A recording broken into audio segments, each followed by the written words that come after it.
Hey everybody, welcome back to my spoiler review of Deadpool Wolverine, and if you're here having not watched Deadpool Wolverine yet, what are you doing here? Go watch my previous video, go watch Deadpool Wolverine, and then watch this video, because we are going to be getting into a ton of spoilers in this video. So sit back, relax, and let's nerd out together. Spoilers are going to start in 3, 2, 1. Deadpool and Wolverine opens up on the best opening credits that we've seen from a Deadpool film, and honestly might be one of the most entertaining opening credits that I've seen from a film in general. The opening credits result in Deadpool defiling the grave of Logan from Logan 2017.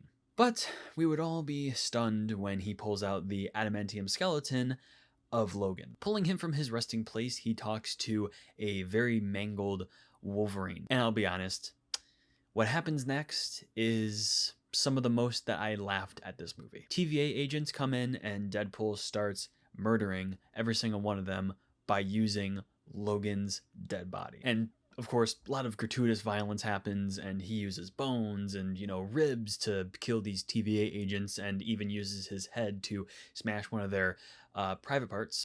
Having just rewatched Logan like the day before watching Deadpool and Wolverine, it felt so wrong watching Deadpool use his dead body as a weapon. But one of the most memorable scenes from the film is when Deadpool puts on Logan's forearms and unsheathes his Wolverine claws. That had me just absolutely losing it in the theater. I was just so incredibly happy watching what I was watching. So the first cameo that comes up is in the very beginning of the film, in which right after all of that violence with the TVA agents and Deadpool using Wolverine's body, it jumps to Earth 616, in which Deadpool is in the office having an interview to become an Avenger. And lo and behold, he's talking to Happy Hogan, which is something that I honestly didn't expect to have a cameo in this film, which I don't know why I didn't expect that one. That's actually probably one of the easiest cameos that they got for this film, but it was really funny. And at first I thought it was going to be Tony Stark, because at that point it was March 14th, 2018, I believe. So that was before any of the events that happened in Endgame. So Tony Stark was still alive.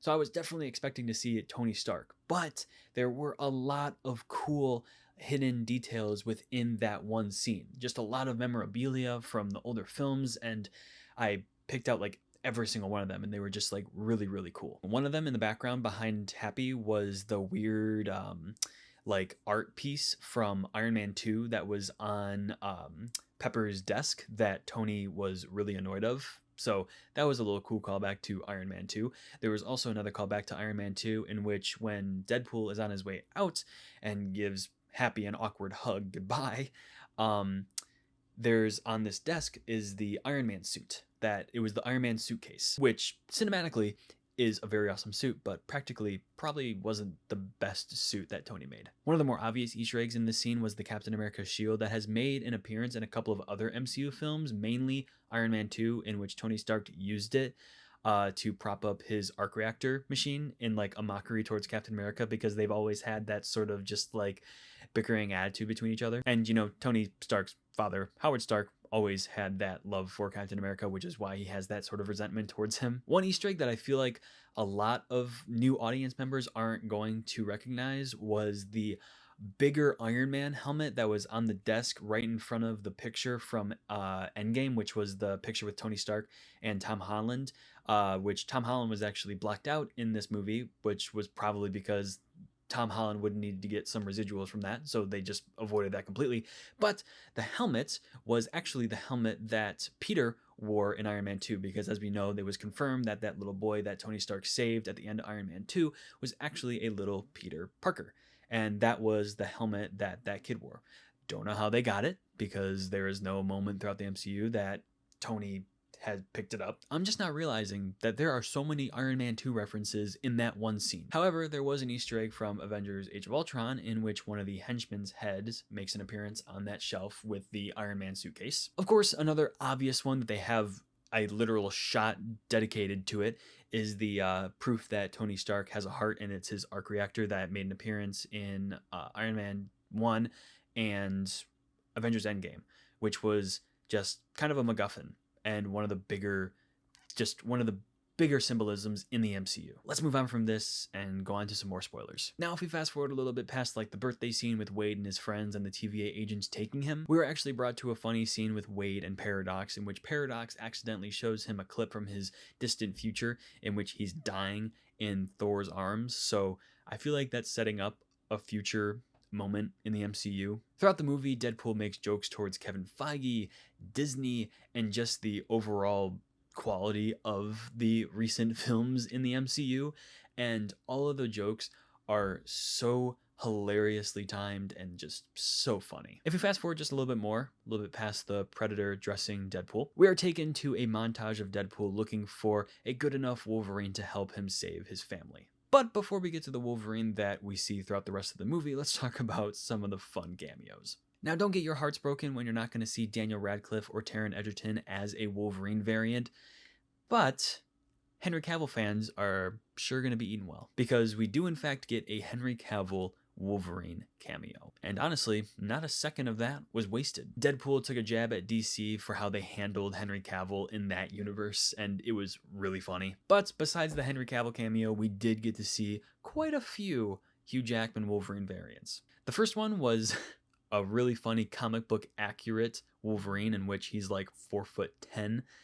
and it's hilarious. There was a universe where Wolverine is crucified amongst a billion bloody skulls, which is actually a reference to Uncanny X-Men issue 251. There was a reference to Wolverine versus the Incredible Hulk, in which Wolverine dons the classic brown and yellow suit, and we do get a slight cameo from Hulk in the reflection of Wolverine's claws, but also when Hulk completely punches Deadpool into a log. But what's cool about Hulk's reflection being in Wolverine's claws is that that's actually a reference to the Incredible Hulk issue 340. Now, the one Wolverine variant that we thought was going to be Daniel Radcliffe or Taron Egerton was Wolverine Patch, which we already knew from the trailers, but we weren't sure who was going to be playing the character, and lo and behold, it was Hugh Jackman playing the character, but he looked absolutely badass. One of the coolest Wolverine variants that I feel like isn't going to be talked about enough was the fact that we actually got an Old Man Logan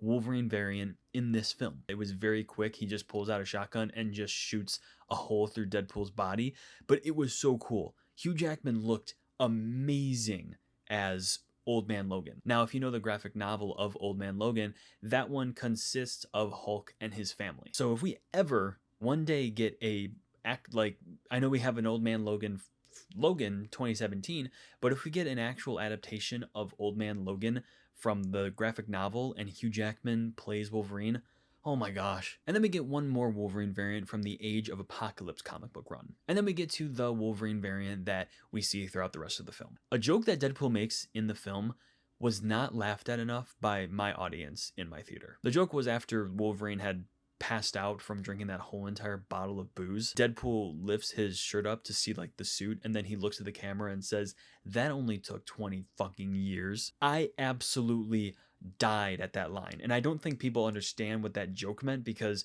the suit wasn't, no one saw the suit, but we knew what it meant, because that's what we're saying. If we fast forward just a little bit more, we get to one of the biggest cameos of the film. The return of Chris Evans as none other than Johnny Storm. But what's really funny and cool about this cameo is that honestly it wasn't that much of a cameo. He just had a role. Not a huge role, mind you, but you know, a big enough one. But it was so awesome. Hearing him say "flame on" again and flying up, just blazing, was so glorious. But then he had the most gruesome death of the film, in which Cassandra Nova completely rips his skin from his body and he tumbles into a pile of bones and guts and blood. Never thought we'd see that in an MCU film. Vinnie Jones, who played Colossus in X-Men The Last Stand, did not reprise his role in this movie, which is what he was saying when he was asked questions on his press junkets for The Gentleman. So he definitely wasn't lying. But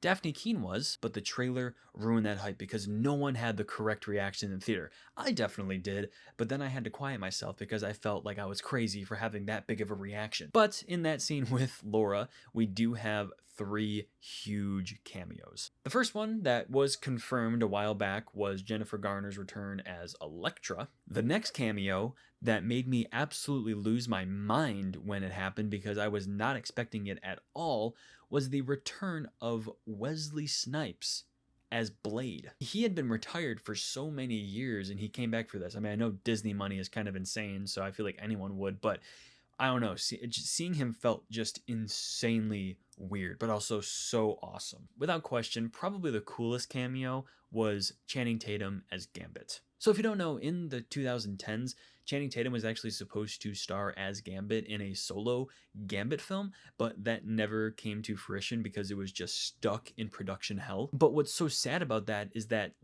Gambit was the character that Channing Tatum had always wanted to play. It's his favorite comic book character, and he had always wanted to play him, and he was about to, and then it never happened, and then he was told that it was never going to happen.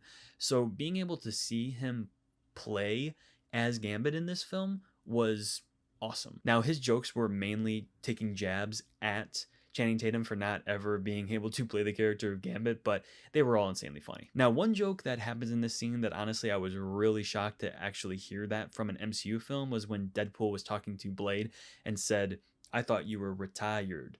And then Blade, I can't say this word on camera, but he thought retired sounded like something else. I don't want to make this video too long, so we're going to get to just a few more and then that'll be the video. Jumping into the third act of the film, we finally get our comic book accurate Wolverine cowl, and it's beautiful. For those wondering, no, Taylor Swift was not Ladypool, it was Blake Lively, but I don't think Blake Lively was actually in the suit filming the scenes because she was filming It Ends With Us. But what I'm pretty sure they did was just get recording lines from Blake Lively because she is in the credits as Ladypool. Actually, jumping back to the very beginning of the film, since we're talking about Blake Lively, there was a funny joke when Deadpool is sitting next to the corpse of Logan. Before he attacks the TVA agents, he explains that there's 206 bones in the human body, but there's 207 when he's watching Gossip Girl. Not only is it a boner joke, but Blake Lively was in Gossip Girl, so it makes complete sense. Now going back to the third act of the film. There are a ton of Deadpool variants. A lot of them are just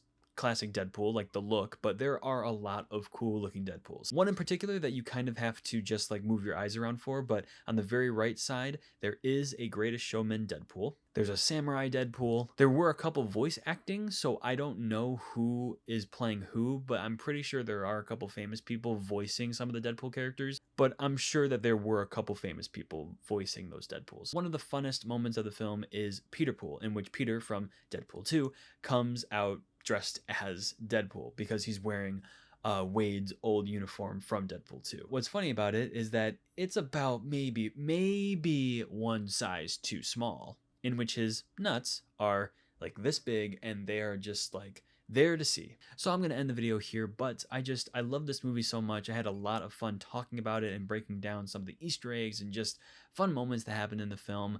It was such an amazing experience seeing it on the big screen. I'll probably see it, a couple more times in theaters just to have that experience again and multiple times. Thank you so much for making it to the end of the video. I appreciate every single one of you. Make sure to like and subscribe and maybe even leave a fun comment. That will be the end of this video. Thank you so much for sticking around with me.